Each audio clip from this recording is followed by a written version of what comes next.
નમસ્કાર, હું છું Shilpa Mehta from physics department MG science institute Ahmedabad.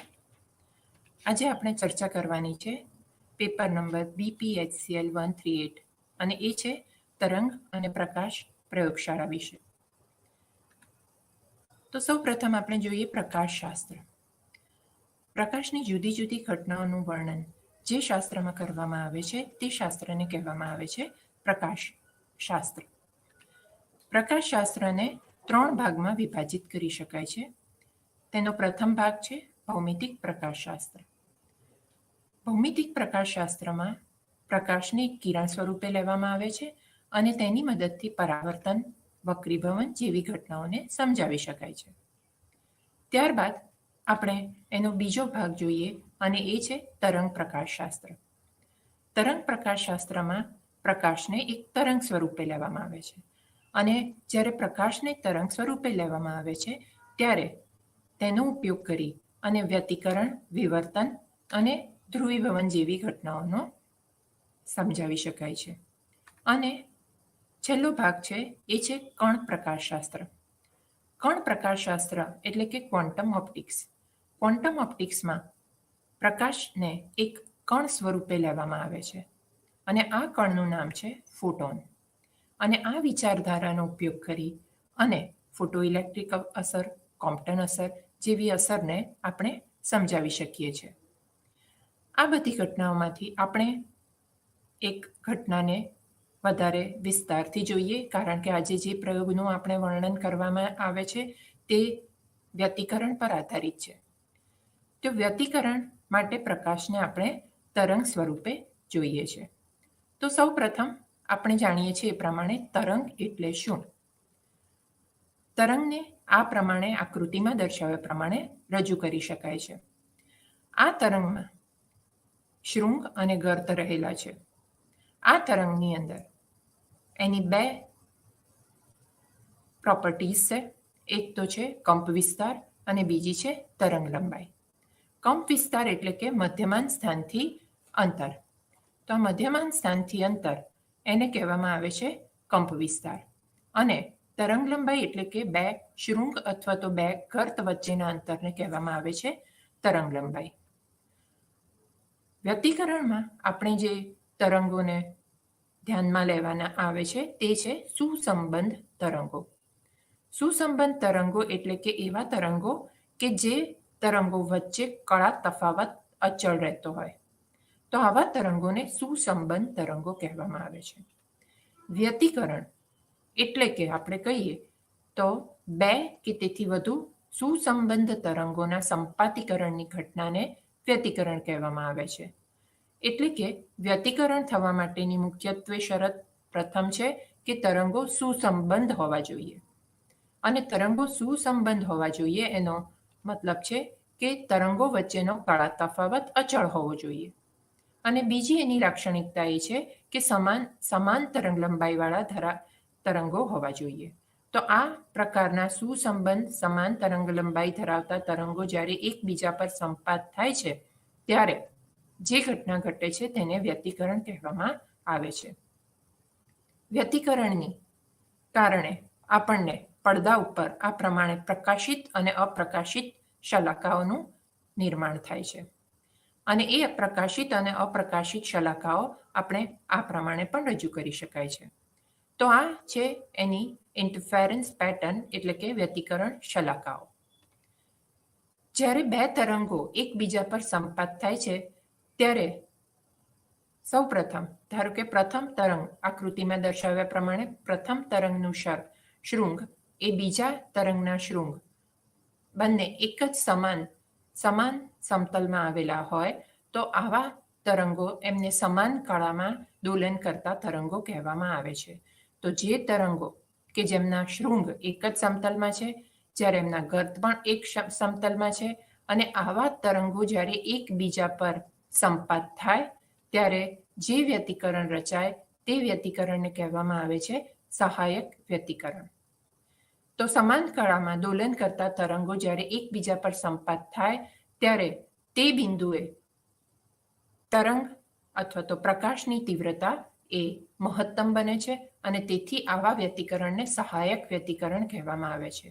અને તેની શરત છે કે પ્રકાશીય પથ તફાવત આ બંને તરંગ અથવા તો જે તરંગો એકબીજા પર સંપાત થતા હોય તે તરંગો વચ્ચેનો પ્રકાશીય પથ તફાવત ડેલ્ટા બરાબર એમ લેમ્ડા, એટલે કે લેમ્ડાના ગુણાંકમાં હોય તો ત્યાં સહાયક વ્યતિકરણની રચના થાય. પથ તફાવત અને કળા તફાવત વચ્ચેનો સંબંધ આ સમીકરણમાં દર્શાવેલો છે. તો કળા તફાવત બરાબર છે 2π બાય લેમ્ડા મલ્ટીપ્લાય બાય પથ તફાવત. આ પથ તફાવતનું મૂલ્ય અહીંયા મૂકવામાં આવે તો આપણને સહાયક વ્યતિકરણ માટેની શરત કળા તફાવતના સ્વરૂપમાં મેળવી શકાય છે. તો 2π by lambda multiply by m lambda, lambda ઉપર અને અંશ અને છેદમાં બંનેમાંથી કેન્સલ કરીએ તો કળા તફાવતના સ્વરૂપમાં સહાયક વ્યતિકરણની શરત છે ફાઈ બરાબર 2m પાય. હવે આપણે બીજું વ્યતિકરણ જોઈએ કે એ વ્યતિકરણમાં એક તરંગનો શૃંગ એ બીજા તરંગના ગર્ત ઉપર સંપાત થાય છે. તો શૃંગ અને ગર્ત બંને એક જ સમતલમાં હોય અને આવા તરંગો જ્યારે એકબીજા પર સંપાત થાય ત્યારે પરિણામી તીવ્રતા શૂન્ય મળે છે અને તેથી આ પ્રકારના વ્યતિકરણને વિનાશક વ્યતિકરણ કહેવામાં આવે છે. અને વિનાશક વ્યતિકરણની શરત છે પ્રકાશીય પથ તફાવત ડેલ્ટા બરાબર 2m પ્લસ 1 લેમ્ડા બાય 2 હોવો જોઈએ, એટલે કે લેમ્ડા બાય 2ના ગુણાંકમાં હોવો જોઈએ. તો આ પ્રકારની જ્યારે શરત સંતોષાય ત્યારે સંપાત થતા તરંગોની તીવ્રતાને કારણે તીવ્રતા ન્યૂનતમ મળે છે અને તેથી વિનાશક વ્યતિકરણની શરત સંતોષાય છે. જેને કળા તફાવતના સ્વરૂપમાં મૂકવા માટે આ પથ તફાવતનું મૂલ્ય આ સૂત્રમાં મૂકતા કળા તફાવત બરાબર છે 2π બાય લેમ્ડા પથ તફાવત 2m પ્લસ 1 લેમ્ડા બાય 2 છે અને એને મૂકતા અહીંયા આપણને જે સૂત્ર મળે છે તે છે ફાઈ, કળા તફાવત ફાઈ બરાબર 2m પ્લસ 1 પાય. તો આમ ફાઈ બરાબર મળે છે પાઈના ગુણાંકમાં, પણ એ પણ એકી ગુણાંકમાં. તો ફાઈ બરાબર પાઈ અથવા તો 3π અથવા તો 5π. આ પ્રમાણે જો બે તરંગ વચ્ચેનો કળા તફાવત હોય તો અત્યારે વિનાશક વ્યતિકરણની શરત સંતોષાય છે. વ્યતિકરણ માટે જે અગત્યના તરંગો છે એ છે સુસંબંધ તરંગો. અને આ તરંગો મેળવવા માટેની બે રીત છે. તો સૌથી પહેલી રીત છે કંપ વિસ્તારના વિભાજનની રીત, જ્યારે બીજી રીત છે એ છે તરંગ અગ્રના વિભાજનની રીત. તો આપણે પાતળા સ્તરમાં થતું વ્યતિકરણ એ કંપ વિસ્તારના વિભાજનની રીતનું ઉદાહરણ છે. અને પાતળા સ્તરમાં થતા વ્યતિકરણના કેટલાક ઉદાહરણ આ પ્રમાણે આપણે જોયેલા છે કે આ પ્રમાણે પરપોટો છે અથવા સીડી ડ્રાઈવ છે. એમાં જે રંગોનું વિભાજન જોવા મળે છે, રંગોનું વિસ્તરણ જોવા મળે છે, એ જોવા મળે છે પાતળા સ્તરના વ્યતિકરણને પરિણામે. સૂર્યપ્રકાશ દ્વારા જ્યારે સૂર્યપ્રકાશ આવા પ્રકારના પાતળા સ્તર ઉપર આપાત થાય છે ત્યારે આ વ્યતિકરણની ઘટનાઓને પરિણામે આ પ્રકારના રંગ જોવા મળે છે. તો સૌથી પહેલા આપણે જે પ્રયોગ આજે ચર્ચવાના છીએ તે પ્રયોગ માટે પાતળા સ્તરનું વ્યતિકરણ એ અગત્યનું હોવાથી આપણે એ વ્યતિકરણ સમજી અને પછી આપણે ન્યૂટનના વલય નામના પ્રયોગનું વર્ણન કરવાનું છે. તો સૌથી પહેલા પાતળું સ્તર, તો એની જાડાઈ, સ્તરની જાડાઈ, એ પ્લેટ છે એની જાડાઈ કેટલી હોવી જોઈએ? તો એ છે દ્રશ્ય પ્રકાશની તરંગ લંબાઈના જેટલી અથવા તો તેનાથી થોડીક જ વધુ. આપણે જાણીએ છીએ કે દ્રશ્ય પ્રકાશની તરંગ લંબાઈનો વિસ્તાર છે 4000 એમસ્ટ્રોંગથી 7000 એમસ્ટ્રોંગ. ધારો કે આપણે એક એક્ઝામ્પલ લઈએ કે જો 5000 એમસ્ટ્રોંગ હોય તો એનો મતલબ કે એની 0.5 માઇક્રોમીટર જેટલી જાડાઈની જો આપણી પાસે પ્લેટ હોય અથવા તો સ્તર હોય તો ત્યાં વ્યતિકરણ સુંદર રીતે થઈ શકે. એટલે કે જાડાઈની જે અવધિ છે તે છે 0.5 માઇક્રોમીટરથી 10 માઇક્રોમીટર. અને એના ઉદાહરણ છે કે આ સ્તર કાચનું પણ બનેલું હોઈ શકે, પાણીનું પણ બનેલું હોઈ શકે, માઇકા અથવા તો બે કાચની વચ્ચે હવાનું સ્તર હોય તેવું પણ આ સ્તર હોઈ શકે.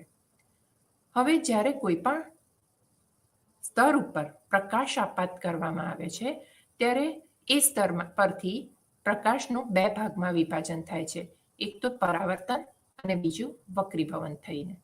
તો સૌથી પહેલા આપણે જોઈએ કે કેટલા પ્રકાશનું પરાવર્તન થાય છે, અને એના માટે આપણે જોઈએ છે અહીંયા પરાવર્તનનો ગુણાંક.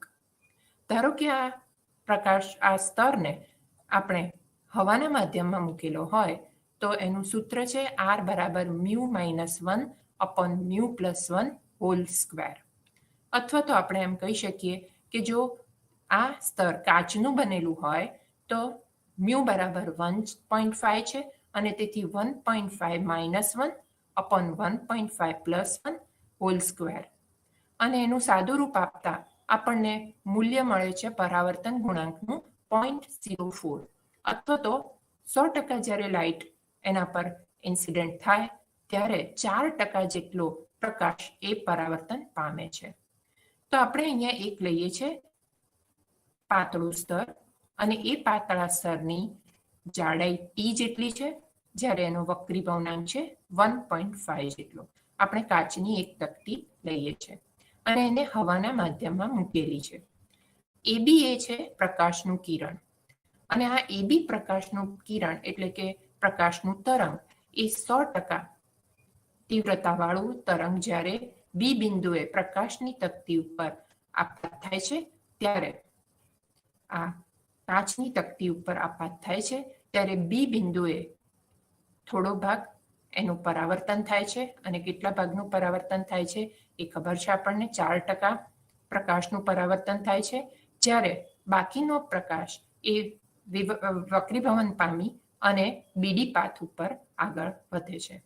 ડી બિંદુએ ફરી પાછું એનું પરાવર્તન થાય છે, અને 96%માંથી 4% એટલે કે 3.84% જેટલો પ્રકાશ એ ડીએફ માર્ગે આગળ વધે છે, જ્યારે બાકીના તરંગો એટલે કે લગભગ 92.96% જેટલા તરંગો એ નીચેના માધ્યમમાં આગળ પારગમન પામે છે. એફ બિંદુએ ફરી પાછું આપણે જોઈએ તો એના પ્રકાશનું પરાવર્તન થાય છે, અને એફ બિંદુએ જે પરાવર્તન થાય છે એ એફજી માર્ગે પ્રકાશ આગળ વધે છે, અને 3.84%નું 4% એટલે કે 0.15% પ્રકાશ એ એફજી માર્ગે આગળ વધે છે, જ્યારે બાકીનો ઉપરના માધ્યમમાં એટલે કે હવાના માધ્યમમાં વક્રીભવન પામી ઉપર ગતિ કરે છે, અને એ છે એનું મૂલ્ય છે 3.68%. જી બિંદુએ ફરી પાછું પ્રકાશનું પરાવર્તન અને વક્રીભવન જોવા મળે છે, અને હવે આપણે આગળ જઈએ તો પ્રકાશની તીવ્રતા ખૂબ જ ઘટી જાય છે. હવે એનું મૂલ્ય થઈ જાય છે 0.006%. તો આમ આપણે ઉપરનો ભાગ એટલે કે ઉપરના ભાગને કહેવામાં આવે છે પરાવર્તન વિભાગ, જ્યારે નીચેના ભાગને કહેવામાં આવે છે પારગમન વિભાગ. તો આ સ્તરના ઉપરના ભાગને પરાવર્તન વિભાગ કહેવામાં આવે છે, અને સ્તરની નીચેના ભાગને પારગમન વિભાગ કહેવામાં આવે છે. અને બંને વિભાગમાં એક જ કિરણમાંથી મળેલા તરંગો જેમ કે બીસી, એફએચ, જ્યારે અહીંયા ડીઈ અને જીજે મળે છે.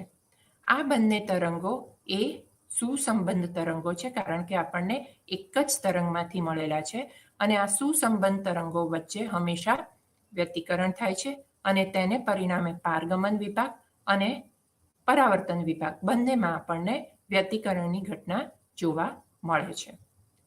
પરાવર્તન વિભાગના જે બંને કિરણો એકબીજા પર સંપાત થાય તો એમાં પદ તફાવતનું પ્રકાશીય પદ તફાવતનું સૂત્ર આપણે આ રીતે આ ઇક્વેશનથી મળી શકે છે. ડેલ્ટા બરાબર છે 2μt cos r પ્લસ λ/2. સહાયક વ્યતિકરણની શરત છે 2μt cos r બરાબર 2m-1 મલ્ટીપ્લાય બાય λ/2, જ્યાં ડેલ્ટા બરાબર આપણે m λ શરત મૂકતા સહાયક વ્યતિકરણ મળે છે, અને ડેલ્ટા બરાબર 2m+1 λ/2 મૂકતા આપણને વિનાશક વ્યતિકરણની શરત મળે છે. તો આ છે પરાવર્તન વિભાગમાં અગત્યના સૂત્રો, જેનો ઉપયોગ કરી અને આપણે ન્યૂટનના વલયોની ચર્ચા કરવાની છે પરાવર્તન વિભાગમાં. તો આ છે આપણા ન્યૂટનના વલયોની હવે વાદ આપણે જોઈએ. ન્યૂટનના વલયની સૌપ્રથમ થિયરી જોઈએ, અને ત્યાર પછી એના પ્રેક્ટિકલ પ્રયોગનું વર્ણન કરીશું. તો સૌ પ્રથમ એક કાચની પ્લેટ લેવામાં આવે છે. આ છે કાચની પ્લેટ. એ પ્લેટ ઉપર એક લેન્સ મૂકવામાં આવે છે અને આ છે આપણો લેન્સ. આ લેન્સ અને પ્લેટ ઉપરની વચ્ચે એક હવાનું સ્તર બને છે અને એ હવાના સ્તરની જે ખૂણો છે એની જાડાઈ ધીમે ધીમે વધતી જાય છે અને જે ખૂણો છે એ છે થીટા જેટલો, જેને આપણે અહીંયા મેગ્નિફાય કરીને બતાવ્યું છે. તો આ પ્લેટ ઉપર એક લેન્સ મૂકેલો છે અને જ્યાં પ્લેટ અને લેન્સ એકબીજાને અડે છે ત્યાં હવાના સ્તરની જાડાઈ છે 0. જ્યારે આપણે આગળ વધતા જઈએ દરેક દિશામાં, કારણ કે આ 3 ડાયમેન્શન હોય તો દરેક દિશામાં આપણે આગળ વધતા જઈએ એમ થિકનેસ એટલે કે જાડાઈ વધતી જાય છે. અને આ જે છે ખૂણો એ સ્તરનો ખૂબ નાનો છે અને આમ એ વધતી જાડાઈનો અથવા તો નોન યુનિફોર્મ થિકનેસનું એક લેયર બનાવે છે અને એને પરિણામે આપણને વલયો જોવા મળે છે. તો વલયો મેળવવા માટે સૌ પ્રથમ એકરંગી પ્રકાશનું ઉદ્ગમ સ્થાન લેવામાં આવે છે. તો આ જે છે એ ઉદ્ગમ સ્થાન છે S. એકરંગી પ્રકાશનું ઉદ્ગમ સ્થાન મોટા ભાગે સોડિયમ સોર્સ તરીકે વાપરવામાં આવે છે અથવા તો તેમાં એકરંગી પ્રકાશનું ઉદ્ગમ સ્થાન એ સોડિયમ સોર્સ હોય છે. આ સોડિયમ સોર્સમાંથી પ્રકાશના કિરણો એ આગળ વધે છે દરેક દિશામાં અને એ લેન્સ ઉપર સંપાત થાય છે. જ્યારે આ લેન્સ અને આ ઉદ્ગમ સ્થાન બે વચ્ચે કેન્દ્ર લંબાઈ જેટલું અંતર હોય ત્યારે આ બધા જ કિરણો એ નિર્ગમન પામે છે. તો એ બધા જ કિરણો એ સમાંતર હોય છે. અને સમાંતર કિરણો એ 45 ડિગ્રી ઢળેલી પ્લેટ ઉપર સંપાત થાય છે. જ્યારે તે 45 ડિગ્રી ઢળેલી પ્લેટ ઉપર સંપાત થાય છે તેમાંથી અમુક કિરણો, આ બધા કિરણો એ લેન્સ અને પ્લેટ વાળા પ્રકાશીય તંત્ર તરફ ગતિ કરે છે. તો આ પ્રમાણે આ કિરણો એ લેન્સ અને પ્લેટ ધરાવતા પ્રકાશીય તંત્ર પર સંપાત થાય છે. એમાંથી આપણે એક તરંગને ધ્યાનમાં લઈએ તો આ તરંગમાંથી 2 તરંગો આપણને મળે છે. પ્રથમ આ તરંગ એનું પરાવર્તન હવાના સ્તર, આ જે હવાનું સ્તર છે એના ઉપરના ભાગમાંથી અને બાકીનો ભાગ એ આગળ વધી અને પ્લેટ ઉપરથી પરાવર્તન પામી અને આપણે દરેક તરંગમાં છે. તો આપણને ખ્યાલ છે કે દરેક, હમણાં આપણે જોયું તે પ્રમાણે પરાવર્તન અને પારગમન બંને વિભાગમાં આપણને એક જ તરંગમાંથી 2 તરંગો મળી શકે છે. તો એ જ રીતે આપણને હવાના સ્તરમાંથી એક નીચેથી હવાના સ્તરની નીચેથી અને એક હવાના સ્તરની ઉપરથી આપણને તરંગો પરાવર્તન પામી મેળવી શકાય છે. અને આ તરંગો એ એકબીજા પર સંપાત થાય છે અને જ્યારે સંપાત થાય છે ત્યારે એક જ તરંગમાંથી બનેલા હોવાને કારણે, નીકળેલા હોવાને કારણે તેઓ વચ્ચે પથ તફાવત અચળ છે અને તેથી આ તરંગો એ છે સુસંબંધ તરંગો. તે આ માઇક્રોસ્કોપ ઉપર સંપાત થાય છે એકબીજા પર અને વ્યતિકરણની ઘટના અનુભવે છે. જો આ 2 તરંગો વચ્ચે સહાયક વ્યતિકરણ રચાય તો પ્રકાશિત વલય અને આ 2 તરંગો વચ્ચે જો વિનાશક વ્યતિકરણ રચાય તો અપ્રકાશિત વલયની રચના થાય છે. અને આમ જેમ જેમ આપણે સેન્ટરથી આગળ જતા જઈએ એમ એની જાડાઈ, સ્તરની જાડાઈ વધતી જાય છે અને તેને પરિણામે જુદી જુદી જાડાઈએ જુદા જુદા વલયોની રચના થાય છે, પ્રકાશિત અને અપ્રકાશિત. તો હવે આપણે પ્રથમ ભાગમાં ન્યૂટનના વલયો માટે પરાવર્તન વિભાગમાં પ્રકાશીય પથ તફાવત મેળવવાનો છે. તેનો ઉપયોગ કરી અને આપણે સહાયક અને વિનાશક વ્યતિકરણની શરતોનો ઉપયોગ કરીશું અને ત્યારબાદ પ્રકાશિત તથા અપ્રકાશિત વલયોની ત્રિજ્યાનું સૂત્ર મેળવીશું. તો સૌ પ્રથમ આપણે જોઈએ તો પરાવર્તન વિભાગમાં 2 તરંગો વચ્ચે પ્રકાશીય પથ તફાવતનું સૂત્ર ડેલ્ટા બરાબર છે 2μt cos r પ્લસ λ/2. હવે આપણે જ્યારે પ્રકાશીય તંત્ર પર તરંગો આપાત થાય છે 45 ડિગ્રી ઢળેલી પ્લેટ પરથી, ત્યારે તેનો આપાત લંબ હોય છે, એટલે કે આ તરંગો એ લંબ આપાત અનુભવે છે અને લંબ આપાતને લીધે લંબ સાથે બનાવતા ખૂણો એ આપાત કોણ એ I બરાબર 0 છે અને જ્યારે આપાત કોણ 0 I બરાબર 0 હોય તો વક્રીભવન કોણ R બરાબર પણ 0 થાય અને તેથી cos R cos 0 બરાબર થાય 1. તો આમ અહીંયા cos R નું મૂલ્ય 1 મૂકતા આપણને બે તરંગો વચ્ચે જે પ્રકાશીય પદ તફાવત મળે છે તે લંબ આપાત માટે ડેલ્ટા બરાબર 2t multiply by mu plus lambda by 2 મળે છે. આને આપણે કહીએ છીએ ઇક્વેશન નંબર 1. તો આ છે પ્રકાશીય પદ તફાવતનું સૂત્ર લંબ આપાત માટે. હવે આપણે જે પ્લેટ છે આ એક પ્લેટ છે અને એના ઉપર જે લેન્સ મૂકેલો છે એ લેન્સનો નીચેનો ભાગ એ આ ગોળાનો એક ભાગ છે. તો આપણે એ ગોળો દર્શાવ્યો છે. આ ગોળાની આ ત્રિજ્યા છે R, આ પણ R જેટલું અંતર છે અને હવે આપણે આ બિંદુને A, આ બિંદુને N અને આ બિંદુને O નામ આપીએ છીએ. A અને B વચ્ચેનું અંતર છે T જેટલું, એટલે કે આ એ બિંદુએ હવાના સ્તરની જે લંબાઈ છે અથવા તો જાડાઈ છે એ છે T જેટલી.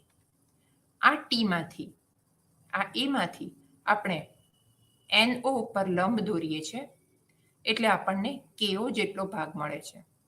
આ AB અને KO નું અંતર સમાન હોવાથી આ જે છે એની મૂલ્ય પણ T છે. આ જો T હોય તો AB બરાબર KO બરાબર T. હવે આ સ્તરે આપણને જે વલય મળે છે એની ત્રિજ્યા RN જેટલી છે. તો આ RN જેટલી ત્રિજ્યાનો આ વલય આ જગ્યાએ રચાય છે એ બિંદુએ, એની જાડાઈ T છે એના પરિણામે. જો આ આખું અંતર NO હોય અને KO બરાબર T હોય તો આ NO બરાબર R હોવાથી NK બરાબર છે R માઇનસ T. હવે આપણે ત્રિકોણ લઈએ છીએ NKA અને આ NKA ત્રિકોણમાં કે ખૂણો છે કાટખૂણો અને એને પરિણામે પાયથાગોરસ પ્રમેયનો ઉપયોગ કરીએ. પાયથાગોરસ પ્રમેય પ્રમાણે NK square plus KA square બરાબર થાય NA સ્ક્વેર. આ બધી કિંમતોનું આપણે અંદર મૂકી દઈએ તો કિંમતોને મૂકતા R minus T whole square plus RN square બરાબર છે R સ્ક્વેર. આપણે જાણીએ છીએ કે R minus T whole square બરાબર છે R square minus 2RT plus T square અને plus RN square is equal to R square. R square ડાબી અને જમણી બાજુથી કેન્સલ કરીએ છીએ અને એને સાદું રૂપ આપતા 2RT બરાબર મળે છે T square plus RN square અથવા તો ટ્વાઇસ T બરાબર મળે છે આપણને T square upon R plus RN square upon capital R. અહીં T છે એ સ્તરની જાડાઈ છે અને આપણે જાણીએ છીએ કે સ્તરની જાડાઈ ખૂબ જ ઓછી છે અને એનું મૂલ્ય માઇક્રોમીટરમાં હોય છે. સ્તરની જાડાઈ ખૂબ ઓછી છે જ્યારે કેપિટલ R ઘણો મોટો છે અને તેથી T square is less than and less than R હોવાથી આ જે પ્રથમ પદ છે જમણી બાજુનું તેને અવગણવામાં આવે છે અને ખૂબ ઓછું હોવાથી આપણે હવે ઇક્વેશન નંબર 2 આ પ્રમાણે લખાય છે કે ટ્વાઇસ T બરાબર RN સ્ક્વેર અપોન R. તો T જાડાઈવાળા સ્તરે N વલયની રચના થાય છે કે જેની ત્રિજ્યા RN છે. ઇક્વેશન 2 ને ઇક્વેશન 1 માં મૂકવામાં આવે છે અને ઇક્વેશન 2 ને ઇક્વેશન 1 માં મૂકીએ ત્યારે ડેલ્ટા બરાબર મળે છે twice T multiply by mu plus lambda by 2, જ્યાં ટ્વાઇસ T ની મૂલ્ય મૂકતા આપણને ન્યૂટનના વલયોના બે તરંગો વચ્ચેનો પ્રકાશીય પદ તફાવતનું સૂત્ર RN square upon R multiply by mu plus lambda by 2 મળે છે. આને આપણે કહીએ છીએ ઇક્વેશન નંબર 3. તો આમ ન્યૂટનના વલયો માટે પરાવર્તન વિભાગમાં બે તરંગો વચ્ચેનો પ્રકાશીય પદ તફાવતનું સૂત્ર છે ઇક્વેશન નંબર 3. હવે આપણે જાણીએ છીએ કે જ્યારે સહાયક વ્યતિકરણ થાય ત્યારે વલય પ્રકાશિત જોવા મળે અને વિનાશક વ્યતિકરણ થાય ત્યારે વલય અપ્રકાશિત જોવા મળે અને સહાયક વ્યતિકરણની શરત ડેલ્ટા બરાબર n લેમ્ડા છે અને વિનાશક વ્યતિકરણની શરત છે ડેલ્ટા બરાબર 2m પ્લસ 1 લેમ્ડા બાય 2. તો જ્યાં સહાયક વ્યતિકરણ થાય છે ત્યાં પ્રકાશિત વલયની રચના થાય છે અને એની ત્રિજ્યા છે RN જેટલી. તો આપણે આ ત્રિજ્યાનું મૂલ્ય મેળવવું છે અને એના માટે ડેલ્ટા બરાબર n લેમ્બડા સૂત્રનો ઉપયોગ કરીશું, કારણ કે આ છે સહાયક વ્યતિકરણની શરત. તો જ્યાં ડેલ્ટા છે આ ઇક્વેશન 3માં, ત્યાં આપણે n લેમ્બડા મૂકીએ. તો ડેલ્ટા બરાબર n લેમ્બડા મૂકતા સાદુરૂપ આપીએ એને, અને સાદુરૂપ RN² મલ્ટીપ્લાય બાય મ્યુ બરાબર n lambda minus lambda by 2. અને તેથી RN² મળે છે 2n-1 lambda r divide by 2 mu. અને ત્રિજ્યા RN જોઈતી હોય તો આપણે એને વર્ગમૂળ લેવામાં આવે છે, અને વર્ગમૂળ લેતા RN બરાબર √2n-1 lambda r upon 2 mu. હવે જો આપણું સ્તર એ હવાનું સ્તર હોય તો પ્લેટ અને લેન્સ વચ્ચે જો હવાનું સ્તર હોય તો આપણે વક્રીભવના મ્યુ બરાબર 1 લેવામાં આવે છે, અને જો મ્યુ બરાબર 1 હોય તો RN બરાબર 2n-1 lambda r divide by 2 મળે છે. તો આ છે આપણું ઇક્વેશન નંબર 5. અને આમ પ્રકાશિત વલયની ત્રિજ્યા આ ઇક્વેશન પરથી મળી શકે છે. હવે આપણે વિનાશક વ્યતિકરણ માટે, તો જો થિકનેસ TA અપ્રકાશિત વલય મળતો હોય તો ત્યાં વિનાશક વ્યતિકરણ થાય છે, અને એ વિનાશક વ્યતિકરણને પરિણામે જે વલય મળે છે તેની ત્રિજ્યા છે RN. વિનાશક વ્યતિકરણની શરત છે ડેલ્ટા બરાબર 2n+1 લેમ્બડા બાય 2. તો ડેલ્ટા બરાબર છે 2n+1 લેમ્બડા બાય 2, જ્યાં ડેલ્ટાની કિંમત ઇક્વેશન 3માંથી મૂકવામાં આવે છે. તો ઇક્વેશન 3માંથી ડેલ્ટાની કિંમત મૂકતા ડેલ્ટા બરાબર છે RN² upon r multiply by mu plus lambda by 2 is equal to 2n+1 lambda by 2. આને સાદુરૂપ આપવામાં આવે છે, અને સાદુરૂપ આપીએ તો આપણને RN² નું મૂલ્ય આ પ્રમાણે મળે છે RN² upon r multiply by mu બરાબર n લેમ્બડા. અને તેથી ત્રિજ્યા RN એટલે કે અપ્રકાશિત વલયની ત્રિજ્યા RN બરાબર √n lambda r divide by mu. આને કહીએ છીએ આપણે ઇક્વેશન નંબર 6. જો લેન્સ અને સમતલ પ્લેટ વચ્ચે સ્તર હવાનું હોય તો મ્યુ બરાબર 1 મૂકવામાં આવે છે, અને આ છે આપણું એક અગત્યનું સૂત્ર, અને એ છે RN બરાબર √n લેમ્બડા r. આ જે છે એ આપણી ન્યૂટનના વલયો છે.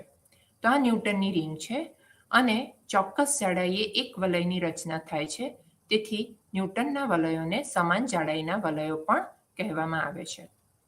હવે ન્યૂટનના વલયનું કેન્દ્ર હંમેશા અપ્રકાશિત હોય છે. તો અપ્રકાશિત કેન્દ્ર એટલે કે આ જે કેન્દ્ર છે એ કાળા રંગનું હોય છે. આ જે વ્હાઇટ કલરની જે લાઈન દેખાય છે એ એકચ્યુઅલી બ્લેક કલરની છે, અને એ અપ્રકાશિત હોય છે. તો પરાવર્તન વિભાગમાં આપણે જાણીએ છીએ કે પ્રકાશીય પથ તફાવતનું સૂત્ર છે ડેલ્ટા બરાબર 2t mu plus lambda by 2. તો જ્યારે ડેલ્ટા બરાબર 2t mu plus lambda by 2 હોય ત્યારે, અને લેન્સ અને પ્લેટ બે વચ્ચે કેન્દ્ર પાસે જાડાઈ t બરાબર 0 છે, તો સ્તરની જાડાઈ t બરાબર 0 હોવાથી આ સમીકરણમાં t બરાબર 0 મૂકીએ છીએ, અને ડેલ્ટા બરાબર આપણને મળે છે લેમ્બડા બાય 2. તો જ્યારે ડેલ્ટા બરાબર લેમ્બડા બાય 2 મળે છે, અને એ ડેલ્ટા બરાબર લેમ્બડા બાય 2 છે વિનાશક વ્યતિકરણની શરત, કારણ કે વિનાશક વ્યતિકરણની શરત છે ડેલ્ટા બરાબર 2n+1 લેમ્બડા બાય 2. તો જ્યારે પથ તફાવત લેમ્બડા બાય 2ના ગુણાંકમાં હોય ત્યારે હંમેશા વિનાશક વ્યતિકરણની રચના થાય, અને આપણે અહીં જ્યારે સ્તરની જાડાઈ t બરાબર 0 હોય ત્યારે ડેલ્ટા લેમ્બડા બાય 2 મળતો હોવાથી કેન્દ્ર પર વિનાશક વ્યતિકરણની શરત સંતોષાય છે, અને તેથી ન્યૂટનના વલયનું કેન્દ્ર હંમેશા અપ્રકાશિત હોય છે. આપણે જાણીએ છીએ કે RN બરાબર √n લેમ્બડા r. આ છે ઇક્વેશન નંબર 7. ન્યૂટનના ક્રમિક અપ્રકાશિત વલયની ત્રિજ્યા એ હંમેશા પ્રાકૃતિક સંખ્યાઓના વર્ગમૂળના સમપ્રમાણમાં હોય છે. અને ધારો કે એમનો ક્રમ હોય તો આ પ્રકાશિત વલયની ત્રિજ્યા એ RM બરાબર √m લેમ્બડા આર હોય. તો આને ઇક્વેશન 7 કહીએ છીએ, આને ઇક્વેશન 8 કહીએ છીએ. આ જે છે ત્રિજ્યા, એના પરથી વ્યાસ આપણે મેળવવો હોય તો dn બરાબર ટ્વાઇસ rn અને બરાબર 2 multiply by √n lambda r. બંને બાજુ વર્ગ કરીએ તો આપણને dn સ્ક્વેર મળે અને dn સ્ક્વેર બરાબર મળે 4n lambda R. Equation number 9. અને તે જ પ્રમાણે એમના વલય માટે આપણને dm સ્ક્વેર મળે અને એ છે 4m લેમ્બડા આર. અને આને કહીએ આપણે ઇક્વેશન નંબર 10. ઇક્વેશન 10 ને ઇક્વેશન 9 માંથી બાદ કરીએ તો આપણને dn square minus dm square ડાબી બાજુ આ મળે, જ્યારે જમણી બાજુ આપણને મળે 4n lambda r minus 4m lambda r. અને તેથી dn square minus dm square બરાબર 4n minus m lambda R. અથવા તો આપણે લેમ્બડા બરાબર dn square minus dm square upon 4 multiply by n minus m into r. આને કહીએ છીએ આપણે ઇક્વેશન 11. જો આપણે વ્યાસનો વર્ગ અને વલયક્રમ એનો આલેખ દોરવામાં આવે તો આ આલેખ આપણને આ પ્રમાણે મળે છે, સીધી રેખા. અને આ સીધી રેખા માટે n એટલે કે nમો વલય આ જગ્યાએ અને એનો વ્યાસ dn સ્ક્વેર છે, જ્યારે mનો વલય આપણને આ જગ્યાએ અને એનો વ્યાસ છે dm સ્ક્વેર. અને એના પરથી આપણે ઢાળનું મૂલ્ય મેળવી શકીએ છીએ. ઢાળ બરાબર AB બાય BC. AB એટલે કે dn square minus dm square. આ A પોઈન્ટ છે અને આ B પોઈન્ટ છે. તો આ બંનેનું જે ડિફરન્સ છે એને આપણે dn square minus dm square કહીએ અને C અને B નો ડિફરન્સ છે એને n માઇનસ m તરીકે લેવામાં આવે છે. આને કહીએ ઇક્વેશન નંબર 12. હવે ઇક્વેશન 12 નું મૂલ્ય ઇક્વેશન 11 માં મૂકીએ તો આપણે લેમ્બડાનું મૂલ્ય આ પ્રમાણે રજૂ કરી શકીએ કે લેમ્બડા બરાબર ઢાળ ભાગ્યા 4r. આને કહીએ છીએ ઇક્વેશન નંબર 13. જો આપણી પાસે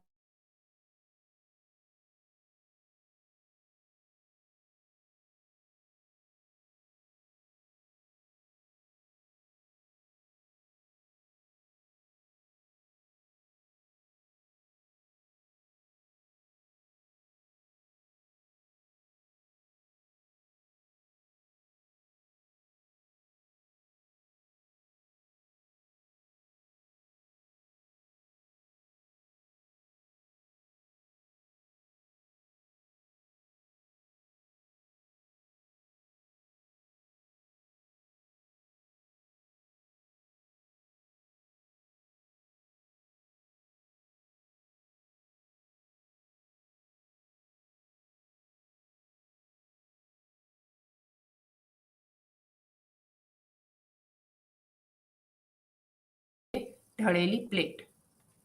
ચોથું છે સમતલ ગ્લાસની પ્લેટ અને એના ઉપર રહેલો લેન્સ, એનું પ્રકાશીય તંત્ર. અને પાંચમું છે કે આ ન્યૂટનના વલયોનું અવલોકન કરવા માટે ટ્રાવેલિંગ માઇક્રોસ્કોપ. તો એનો પ્રયોગશાળામાં સેટઅપ આ પ્રમાણે દર્શાવી શકાય છે. આ જે છે એ સોડિયમ સોર્સ છે. આ છે 45 ડિગ્રી ઢળેલી પ્લેટ છે, એની નીચે લેન્સ અને પ્લેટનું તંત્ર રાખેલું છે. અને આ જે છે એ છે આપણું ટ્રાવેલિંગ માઇક્રોસ્કોપ. તો આ છે આપણું ટ્રાવેલિંગ માઇક્રોસ્કોપ. આ સ્ક્રૂની મદદથી આપણે જુદા જુદા વલયો ઉપર ક્રોસ વાયર મૂકી અને અવલોકન લેવામાં આવે છે. આ જે છે ટ્રાવેલિંગ માઇક્રોસ્કોપ, એનો ફિલ્ડ ઓફ વ્યૂ, એનું દ્રશ્ય ક્ષેત્ર આ પ્રમાણે જોવા મળે છે. એમાં એક ઊભો ક્રોસ વાયર હોય છે અને એક આડો ક્રોસ વાયર હોય છે.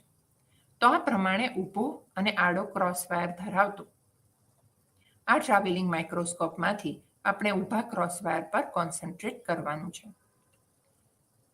ન્યૂટનના વલયો પ્રયોગની અંદર આ પ્રમાણે જોવા મળે છે, જેનું સેન્ટર આપણે હમણાં જ જોયું તે પ્રમાણે એનું સેન્ટર ડાર્ક હોય છે.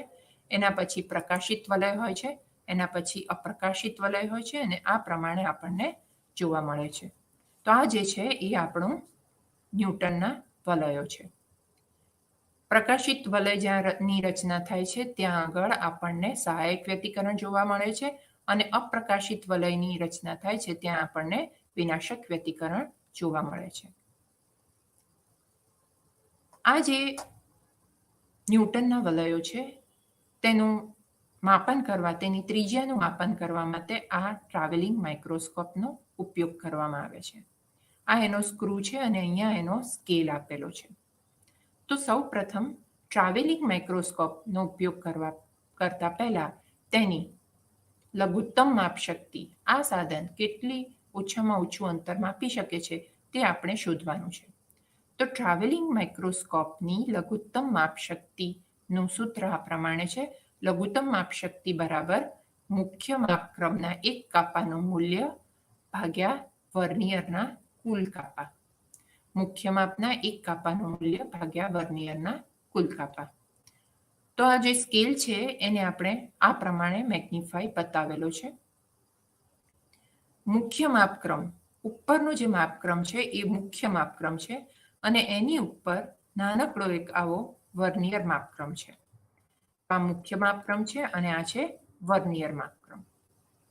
સૌ પ્રથમ આપણે શોધવાનું છે કે મુખ્ય માપક્રમના એક કાપાનું મૂલ્ય કેટલું છે. મુખ્ય માપક્રમ ઉપરનો છે અને એમાં ઘણા બધા આવા કાપા બતાવેલા છે, પણ 0 અને 1 એની વચ્ચે કુલ કેટલા કાપા છે તે જોઈએ તો આપણે 0 અને 1 વચ્ચે છે 20 કાપા અને 20 કાપા 0 થી 1 સેન્ટીમીટરને 20 ભાગમાં ડિવાઈડ કરેલા છે. તો જો 20 કાપા બરાબર 1 સેન્ટીમીટર હોય તો એક કાપાનું મૂલ્ય થાય 1/20 અને બરાબર થાય 0.05 સેન્ટીમીટર. અને વર્નિયરના નીચે છે વર્નિયર અને વર્નિયર સ્કેલ ઉપર કુલ 50 કાપા હોય છે અને આ મૂલ્ય લઘુત્તમ માપશક્તિના સૂત્રમાં મૂકીએ તો આપણને લઘુત્તમ માપશક્તિ બરાબર 0.05 સેન્ટીમીટર ભાગ્યા 50 કાપા વર્નિયરના અને તેથી લઘુત્તમ માપશક્તિ મળે છે 0.001 સેન્ટીમીટર. તો આ પ્રમાણે ટ્રાવેલિંગ માઇક્રોસ્કોપ આપણે જે યુઝ કરીએ છીએ ન્યૂટનના વલયોના પ્રયોગમાં તેની લઘુત્તમ માપશક્તિ 0.001 સેન્ટીમીટર છે. હવે આનો ઉપયોગ કરીને અવલોકન કઈ રીતે લઈ શકાય? તો સૌ પ્રથમ બંને અવલોકન આપણે લેવાના છે, મુખ્ય માપનું અવલોકન અને વર્નિયરનું અવલોકન. તો સૌ પ્રથમ વર્નિયરનો 0 એ મુખ્ય માપના કયા કાપાને પસાર કરે છે તે નિશ્ચિત કરવામાં આવે છે. તો આ છે વર્નિયરનો 0 અને વર્નિયરનો 0 એ મુખ્ય માપના કયા કાપાની આગળ નીકળી ગયો છે તે આપણે નિશ્ચિત કરવામાં આવે છે. તો અહીંયા 11 છે. 11 પછી મુખ્ય માપક્રમના એક કાપાનું મૂલ્ય 0.05 છે, તેથી આ છે 11, તો આ છે 11.05. એની આગળ છે વર્નિયરનો 0. તો આ માપ સૌ પ્રથમ નિશ્ચિત કરવામાં આવે છે. ત્યારબાદ નીચેના વર્નિયરમાંથી ના કયો કાપો ઉપરના મેઇન સ્કેલ સાથે એક રેખસ્થ થાય છે. તો આ બધા વર્નિયરના કાપા છે એ ધીમે ધીમે આ પ્રમાણે નજીક જતા જાય છે મેઇન સ્કેલને અને ત્યાર પછી એક કાપો એવો છે કે જે મુખ્ય માપ અને વર્નિયર બંને એક રેખસ્થ થાય છે. તો એ છે 18મો કાપો.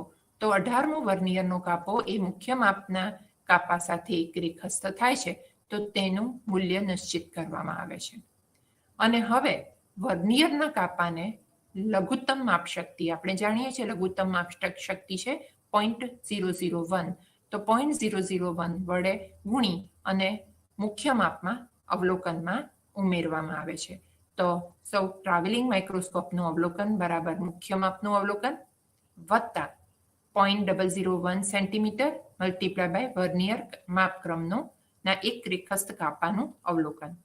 અને આપણી પાસે અહીં જો અવલોકન લઈએ તો આકૃતિમાં દર્શાવ્યા પ્રમાણે મુખ્ય માપનું અવલોકન છે 11.05 અને 18મા કાપાને 0.001 સેન્ટીમીટર વડે ગુણી અને 11.05માં ઉમેરતા આપણું અવલોકન થાય છે 11.068.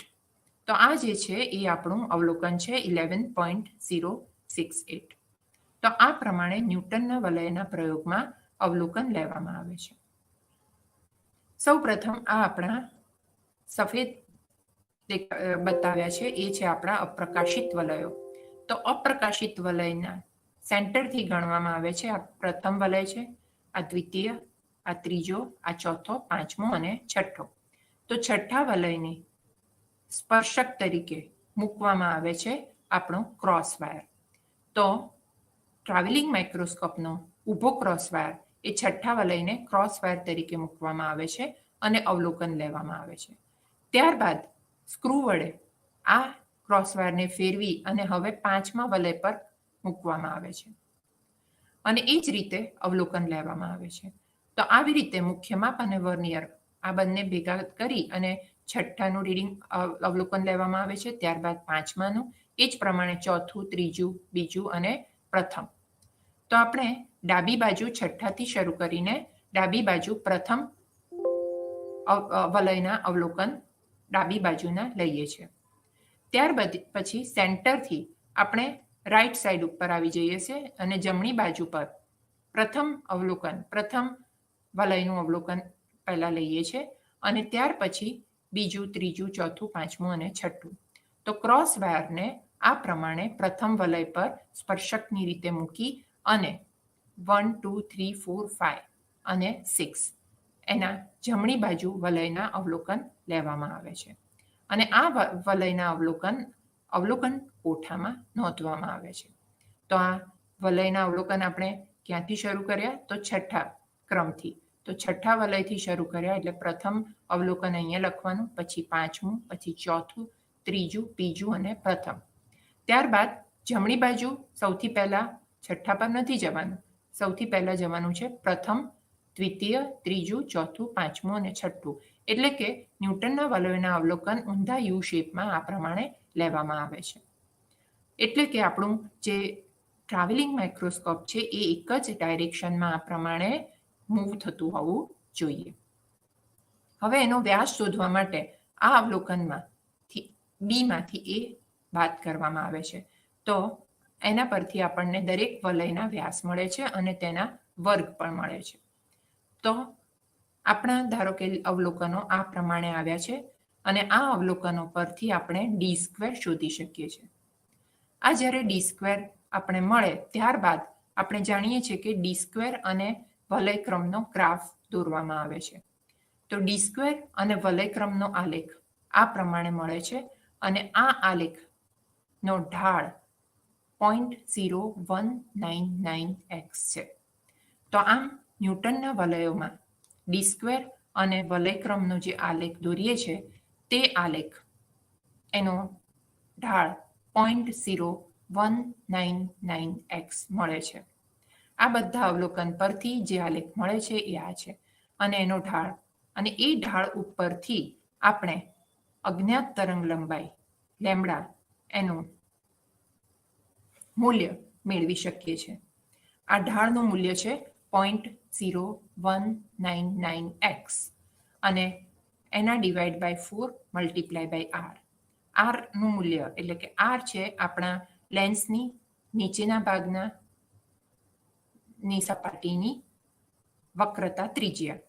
તો જો આરનું મૂલ્ય આપણે જાણતા હોઈએ તો આપણે અને ઢાળનું મૂલ્ય આપણે જાણતા હોઈએ તો પ્રકાશ જે આપાત થાય છે અને જેના પરિણામે આપણને ન્યૂટનના વલયોની રચના જોવા મળે છે તે અજ્ઞાત પ્રકાશની તરંગ લંબાઈ જાણી શકીએ છીએ.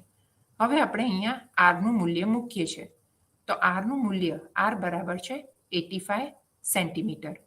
તો આરનું મૂલ્ય આર બરાબર 85 સેન્ટીમીટર મૂકીએ તો આ સૂત્રની અંદર ઢાળ બરાબર છે 0.0199x ડિવાઈડ બાય 4 અને મલ્ટીપ્લાય બાય 85. અને જો આપણે આ કેલ્ક્યુલેશન કરીએ તો આપણને જે જવાબ મળે છે એ મળે છે લેમ્બડા બરાબર 5852 ઇન્ટુ 10⁻⁻8 સેન્ટીમીટર.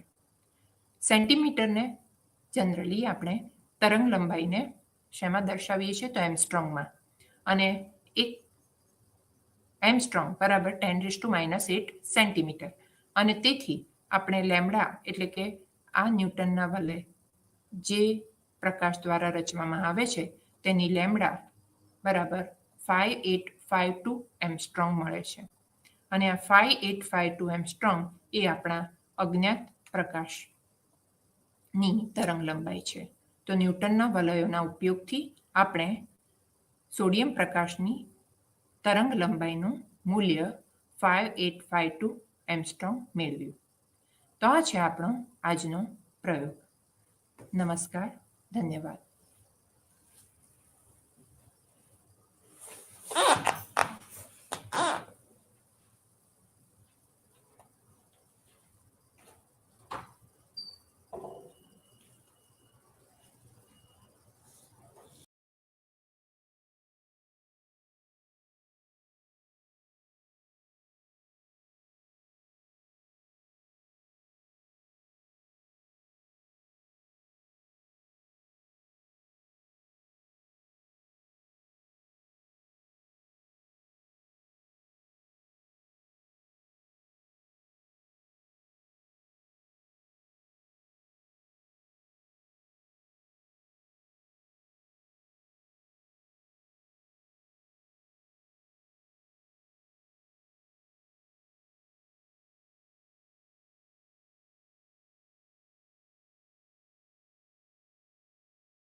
વલયોથી જોયું કે ન્યૂટનના વલયની મદદથી આપણે સોડિયમ પ્રકાશની તરંગ લંબાઈનું સૂત્ર મેળવ્યું. આપણે હવે જ્યારે ન્યૂટનના વલયના ઉપયોગ કરી અને જે આ સોડિયમ પ્રકાશની તરંગ લંબાઈ મેળવી ત્યારે એવો જ એક બીજો પ્રયોગ છે અને એ છે બાયપ્રિઝમનો.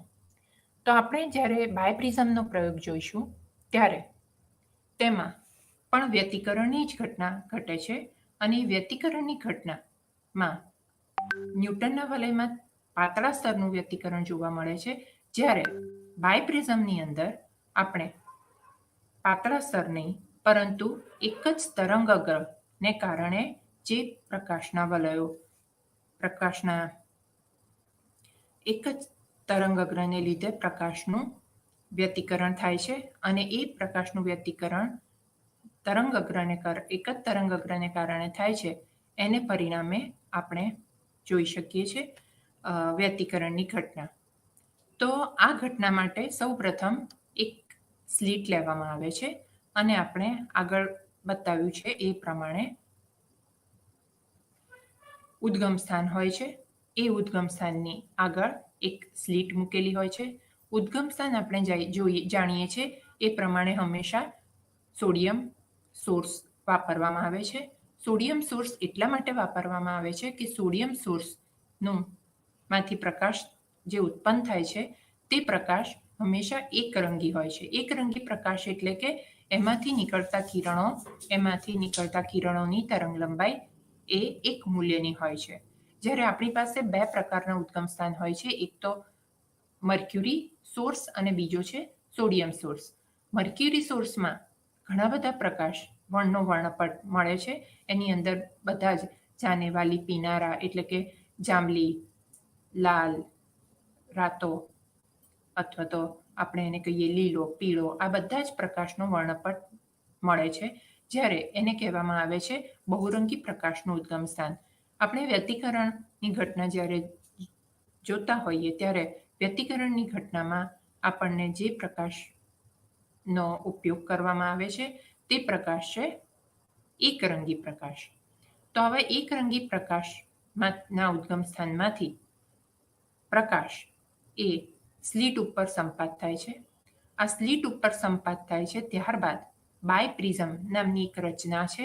એ રચના ઉપર જ્યારે પ્રકાશ આપાત થાય છે ત્યારે એક જ તરંગ અગ્ર એ આ બાયપ્રિઝમ પર સંપાત થઈ અને એ વ્યતિકરણની ઘટના નિપજાવે છે. અને એ વ્યતિકરણની ઘટનાને પરિણામે જે શલાકાઓ જોવા મળે છે તેનો અભ્યાસ આપણે આવતા વખતે કરવાનો છે. તો પ્રકાશનું વ્યતિકરણ અને એ જ રીતે પ્રકાશનું વિવર્તન, પ્રકાશનું ધ્રુવીભવન, આ બધી ઘટનાઓ એ તરંગ પ્રકાશશાસ્ત્રના એક ઘટક નીચે આપણે સમજીએ છીએ. પ્રકાશનું વિવર્તન એ એવી ઘટના છે કે જ્યારે પ્રકાશને એક અડચણની ધાર પર આપાત કરવામાં આવે છે ત્યારે પ્રકાશના કિરણો અથવા તો પ્રકાશના તરંગો એ વાંકા વળે છે અને પ્રકાશના તરંગોની વાંકા વળવાની જે ઘટના છે તેને વિવર્તન કહેવામાં આવે છે. પણ આ વિવર્તન થવા માટે આપણી પાસે એક શરત હોવી જોઈએ કે આપાત પ્રકાશની તરંગ લંબાઈ અને જ્યાંથી વિવર્તન થાય છે તે સ્લિટ એ બંનેની થિકનેસ અથવા તો આની તરંગ લંબાઈ અને સ્લિટની થિકનેસ બંને લગભગ સમાન મૂલ્યના હોવા જોઈએ. ત્યારે આપણે વિવર્તનની ઘટના જોવા મળે છે. વિવર્તન બે પ્રકારના છે. એક તો છે ફ્રેનલનું વિવર્તન અને બીજું છે ફ્રોનહોફરનું વિવર્તન. જ્યારે પ્રકાશનું કિરણ જે ઉદ્ગમ સ્થાનમાંથી પ્રકાશના તરંગો ઉત્પન્ન થાય છે તે અને અડચણની ધાર બે તથા અડચણની ધાર અને પડદા એના વચ્ચેના અંતરો જો સીમિત હોય તો ફ્રેનલનું વિવર્તન કહેવામાં આવે છે. જ્યારે બીજું વિવર્તન છે એ છે ફ્રોનહોફરનું વિવર્તન. જ્યારે પ્રકાશનું ઉદ્ગમ સ્થાન અને જ્યાં વિવર્તન થાય છે તે તથા વિવર્તન થાય છે તે સ્લિટ અને પડદા વચ્ચેનું અંતર જો અનંત હોય તો એવા પ્રકારના જે સેટઅપ છે એને કહેવામાં આવે છે ફ્રોનહોફરનું વિવર્તન. ધ્રુવીભવનની ઘટના એ પ્રકાશ એ વિદ્યુત ચુંબકીય તરંગો છે અને એમાં ઇલેક્ટ્રિક અને મેગ્નેટિક સદિશો એકબીજાને લંબ છે. આ તરંગો જ્યારે ટુર્મિલિન જેવી રચના ઉપર સંપાત થાય છે ત્યારે ટુર્મિલિનની ઓપ્ટિક એક્સિસ અને વિદ્યુત ક્ષેત્રના સદિશો જો એકબીજાને સમાંતર હોય તો જ તેવા તરંગો એ ટુર્મિલિનમાંથી પસાર થઈ શકે છે અને તેથી એ ઘટનાને ધ્રુવીભવનની ઘટના કહે છે.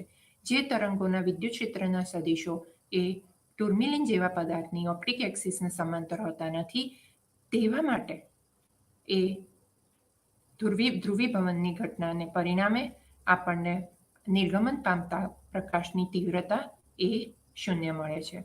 તો જે પ્રકાશ એમના ઇલેક્ટ્રિક ફિલ્ડ વેક્ટર એ ઓપ્ટિક એક્સિસ સમાંતર હોય ત્યારે જ આપણને પ્રકાશનું નિર્ગમન જોવા મળે છે. જો એ પ્રમાણે હોતું નથી તો પ્રકાશ એ અધ્રુવીભૂત છે અને એવા અધ્રુવીભૂત પ્રકાશના કિરણો આપણને બહાર મળી શકતા નથી. અને જે પ્રકાશ એ આ પ્રકારે ઓપ્ટિક એક્સિસ જેમને સમાંતર હોય ટુર્મિલિન પ્લેટની ઓપ્ટિક એક્સિસને સમાંતર કિરણો બહાર નીકળે છે તેવા પ્રકાશને તલધ્રુવીભૂત પ્રકાશ કહેવામાં આવે છે. તો આ જે છે એ તરંગ પ્રકાશશાસ્ત્રમાં થતી જુદી જુદી ઘટનાઓ છે અને આ તરંગ પ્રકાશશાસ્ત્રમાં જુદી જુદી ઘટનાઓ થાય છે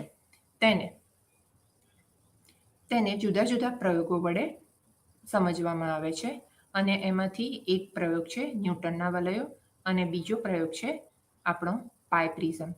ત્યાર પછી એ જ પ્રમાણે આપણે વિવર્તનના અને ત્યાર પછી પ્રિઝમના કેટલાક પ્રયોગો જોવાના છે.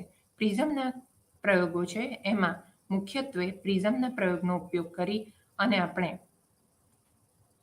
ડિસ્પર્ઝન અને પ્રિઝમનો ડિસ્પર્ઝન ફિનોમિના એટલે કે વિભાજન, પ્રકાશનું વિભાજન કઈ રીતે થાય છે એ જોવાનું છે. જ્યારે પ્રકાશનું કિરણ પ્રિઝમ ઉપર આપાત થાય છે ત્યારે તેનું એક વર્ણપટ જોવા મળે છે અને એ વર્ણપટનો અભ્યાસ સ્પેક્ટ્રોમીટર જેવા સાધન વડે આપણે કરી શકીએ છીએ.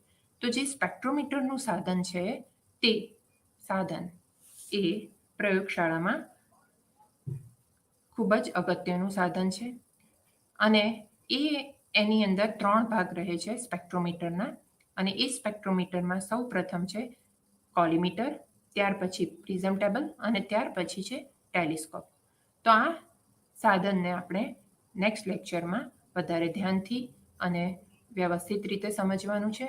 આનો ઉપયોગ કરી અને આપણે ગ્રેટિંગ તથા પ્રિઝમ વડે વર્ણપટ મેળવી શકીએ છીએ અને એ વર્ણપટને લીધે આપણે જુદી જુદી સ્પેક્ટ્રલ લાઇન મેળવવામાં આવે છે અને એને પરિણામે આપણે ઉદ્ગમ સ્થાનની તરંગ લંબાઈ, જુદા જુદા પ્રકાશ સાથે સંકળાયેલી તરંગ લંબાઈ અને વગેરેને આપણે જાણી શકીએ છીએ. તો આ જે છે એ સ્પેક્ટ્રોમીટરનો પ્રયોગ અને એ સ્પેક્ટ્રોમીટરના પ્રયોગમાં આપણે કોશીના અચળાંકો નામનો પ્રયોગ આપણે જોવાનો છે અને એ કોશીના અચળાંકો એટલે કે n બરાબર a plus b upon lambda square a અને બી અચળાંકોને મેળવવાના છે. n એટલે કે વક્રીભવનાંક. વક્રીભવનાંક એ ખૂબ જ અગત્યની એક પેરામીટર છે કોઈ પણ માધ્યમ માટે કે પ્રકાશ જ્યારે એક માધ્યમમાંથી બીજા માધ્યમમાં જાય છે ત્યારે કેટલા પ્રમાણમાં વાંકો વળે છે તે જાણવા માટે માપ છે તેને આપણે વક્રીભવનાંક કહીએ છીએ. પ્રકાશનો વેગ શૂન્યાવકાશમાં ભાગ્યા પ્રકાશનો વેગ માધ્યમમાં એનો ગુણોત્તર એને કહેવામાં આવે છે વક્રીભવનાંક. તો આ જે વક્રીભવનાંક છે એ જુદા જુદા વર્ણપટની જુદી જુદી રેખાઓ માટે જુદો જુદો હોય છે અને તે તરંગ લંબાઈ સાથે એનું મૂલ્ય બદલાય છે અને કઈ રીતે બદલાય છે તે આપણે કોશીના અચળાંકમાં જોવાનું છે અને તેના પરથી 2 અચળાંકો મેળવી અને કોઈ પણ વક્રીભવનાંક અને કોઈ પણ તરંગ લંબાઈને આપણે કઈ રીતે એકબીજા સાથે સાંકળી શકીએ એ ઇક્વેશન બતાવે છે આપણું કોશીના અચળાંકનું સમીકરણ. તો આ છે આપણું પ્રકાશશાસ્ત્રની તરંગ અને પ્રકાશશાસ્ત્રની લેબ વિશેનું વર્ણન. અને આપણે જે અત્યાર સુધીમાં ભણી ચૂક્યા છીએ એમાં સૌથી પહેલાં આપણે શરૂ કર્યું હતું પ્રકાશશાસ્ત્ર વિશે. પ્રકાશશાસ્ત્ર પછી આપણે આવ્યા કે તરંગ કોને કહેવામાં આવે. ત્યાર પછી વ્યતિકરણની 2 શરતો, એક તો છે સહાયક વ્યતિકરણની શરત અને બીજી છે વિનાશક વ્યતિકરણની શરત. સહાયક વ્યતિકરણની શરત એટલે કે ડેલ્ટા બરાબર m લેમ્ડા અને વિનાશક વ્યતિકરણની શરત એટલે કે પથ તફાવતનું મૂલ્ય ડેલ્ટા બરાબર 2m પ્લસ 1 લેમ્ડા બાય 2ના ગુણાંકમાં હોય તેને કહેવામાં આવે છે વિનાશક વ્યતિકરણની શરત. અને આ શરતોનો ઉપયોગ કરી અને આપણે આગળ વધ્યા અને ત્યારબાદ આપણે જોયું કે પાતળા સ્તરનું વ્યતિકરણ કોને કહેવામાં આવે છે અને પાતળા સ્તરમાં 2 વિભાગ હોય છે. ઉપરના વિભાગમાં કહેવામાં આવે છે પરાવર્તન વિભાગ, નીચેના વિભાગને કહેવામાં આવે છે પારગમન વિભાગ. અને તેથી આ વિભાગોમાં ન્યૂટનના વલયોમાં આપણે જે હવાનું સ્તર લઈએ છીએ તે સમાન જાડાઈ ધરાવતું હોતું નથી પરંતુ તેની જાડાઈ ક્રમશઃ વધતી જાય છે અને આવા જે સ્તર છે એને કહેવામાં આવે છે ફાચર આકારનું સ્તર. અને એક જાડાઈએ આપણને એક વલય મળતો હોવાથી આવા જે વલયો છે તેને કહેવામાં આવે છે સમાન જાડાઈના વલયો. તો આ જે વલયો છે એને કહેવામાં આવે છે ન્યૂટનના વલયો. અને આ ન્યૂટનના વલયોનો ઉપયોગ કરી અને આપણે અજ્ઞાત સોડિયમ પ્રકાશની તરંગ લંબાઈનું મૂલ્ય મેળવ્યું. નમસ્કાર, ધન્યવાદ.